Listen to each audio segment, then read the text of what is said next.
ஏதோ மாபெரும் தவறை மாண்புமிகு எடப்பாடி அரசு போல திமுகவுக்கு போய் முதலமைச்சராக சொன்னா கேட்பில் நெய்வழிதான் கேட்கிறவங்களுக்கு அறிவு வேணும்ல. இது எவனாவது போய் விட்ட சொன்னா வைப்பானா? ஸ்டாலின் போய் என்ன முதலமைச்சராக சொல்லுவாரா? அவன் தான் ஏற்றுக்குவானா? இதெல்லாம் என்ன கதை விடுறாங்க?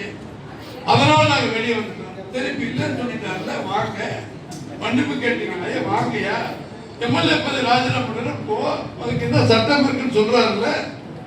எல்லாத்துக்கும் எலெக்ஷன் கமிஷன் வந்து அத்தனை பேருக்கும் நோட்டீஸ் கொடுத்துட்டாரு தலைவர் எடப்பாடியார். அது சாதாரண விஷயமே இல்லை. ஏன்னா இவங்களாம் நிற்பாங்க 2 மாதத்துக்கு ஒரு தடவை தேர்தல் நடத்தணும் ஆஜர் என்ன காரணம்?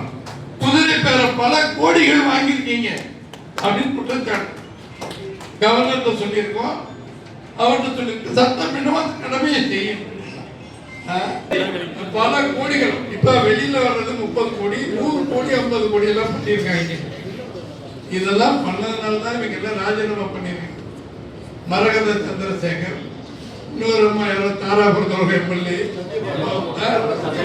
சத்யபாமா, பெருந்துறை எம்எல்ஏ ஜெயக்குமார் இவங்களாம் ராஜினாமா பண்ணிட்டு அடுத்து அவங்களுக்கு எம்எல்ஏ கொடுத்து சீட்டு வாங்கிடுவாங்க. என்னங்கடா ஊரா நாடா என்ன ஒண்ணுமே புரியாம போயிட்டு இருந்துச்சு. தோப்பாங்களா இவர் சொன்ன உடனே ஓட்டு போடுவாங்களா, மறுபடியும் இவங்கெல்லாம் மந்திரி ஆகுதுன்னா அப்பதான் புரட்சி எழுவோம்.